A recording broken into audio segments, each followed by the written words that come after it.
I doubt there is any other guy that I heard any more than this guy's name in the election of 2024, leading up to the presidency, specifically in Pennsylvania, not exclusively, but very specifically in Pennsylvania. As we were watching the presidential race come home in Pennsylvania, there was one name on everyone's lips over and over and over again. People to this day still say, you should get him on the show. People that have never heard him on this show before think I've never had him on. I have. He's just a tough booking because he's so popular and effective at what he does. And maybe other than Elon, I'm serious when I say I don't think anybody had more to do with the success Donald Trump had in his election victories in multiple swing states, including Pennsylvania, than this guy. His name is Scott Pressler, and he's back with us, and he's working diligently, as he always does, at earlyvoteaction.com on this election day, trying to get people to turn out in these big elections that are officially open today in New Jersey and Virginia and other places. Scott, it's good to have you back, my friend. Hey, thank you, Chris. Good morning. You have busted it and didn't stop. After 2024, a lot of people thought you have every reason to just kick your feet up. I don't think we've talked since that victory, really. Kick your feet up and relax. And you didn't. In fact, you said, I'm crossing the river and now I'm coming for Jersey. And that's where you've spent a lot of your time, I know. Well, I wanted to give a quick exclusive real briefly.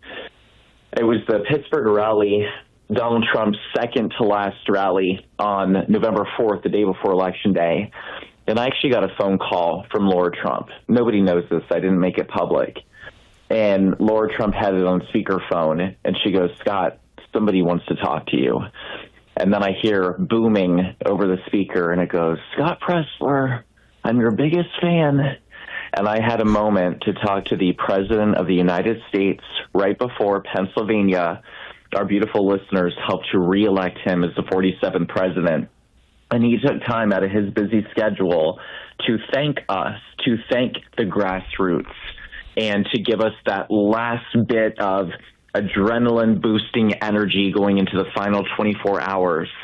And so, yes, the president does know how much that y'all did in the Commonwealth of Pennsylvania for him, and I just wanted to share that with everybody. Well, what people may not remember, I mean, I do because we were covering it there at the time. You were not only at that Pittsburgh rally where the president called you, and I love to hear that, by the way. They don't forget who their friends are, all of Team Trump and the RNC. It was great that you were actually working with the RNC, which I know in the past, under past leadership, had sort of rebuffed you, and that was a big concern. We talked through that. That changed under the Watley-Trump leadership, which was great. But you were also part of that infamous rally. You were there the day of the Butler rally, too, right? Yes. Both there the day, I call it the miracle rally, because I think it's important that we always, with our words, bring a positive intent and try to show the lighter side of things. I call it the miracle rally. And then I was there when President Trump returned to Butler, Pennsylvania, which I think just took incredible courage and conviction. And I think it really showed how serious he was about working to save our country. And remember, that was when the Pennsylvania Department of State scheduled voter registration maintenance during the Trump rally. I don't know if you remember that. They scheduled voter maintenance. And thanks to Laura Trump, thanks to the RNC, we were able to force the Pennsylvania Department of State to change the hours. And I've heard from so many people that during that second rally, they registered to vote. They got registered. And so it just shows you the importance of grassroots and working together as a team and partnering and having alliances with organizations like the RNC.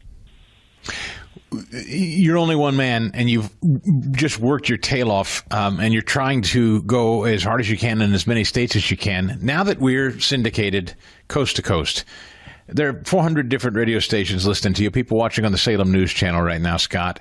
I know you've been working hard in New Jersey, and I know there are people that wonder to themselves, early vote action, is that the strategy, what you've been doing? Can anybody do what you've been doing? What have you taken from this, and what would you share with other people who are wondering, is all lost in my blue state?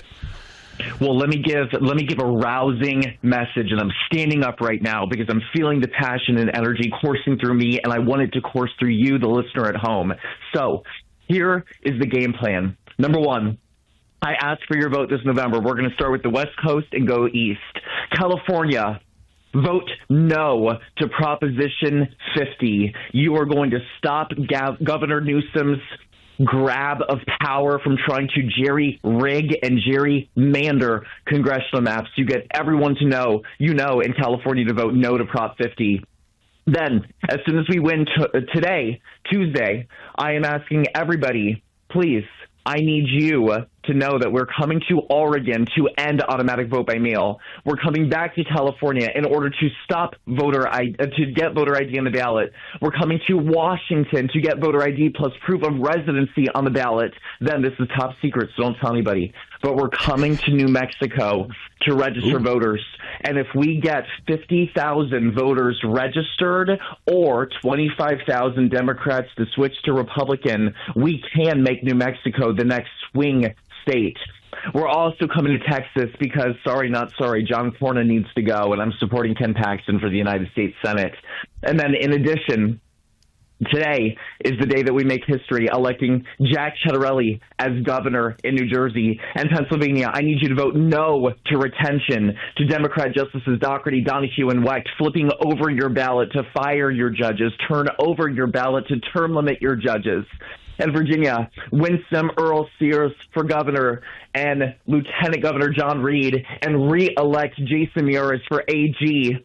New York, whatever is on your heart, you come out and you vote. You have county executive elections. You have mayoral elections. You must come out and vote, period. Today is a historic opportunity, and just know it doesn't stop here. Even after Donald Trump, we immediately went to New Jersey, PA, VA.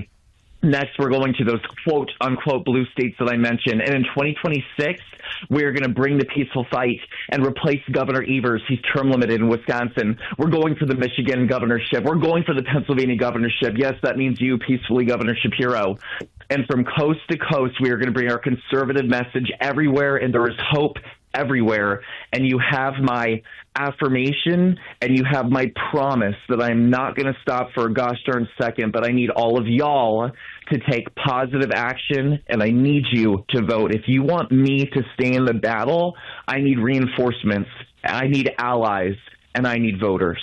That's what I need, Chris Segal. He's at earlyvoteaction.com. He's at Scott Presler on X. No one works harder. No one is more passionate. You heard it, and he's got a game plan for the entire continental United States. Scott Presler, happy Election Day, my friend. Thank you for all the work you always do. Thank you, my friends. Please go vote. For full shows, live and on demand, it's Salem News Channel.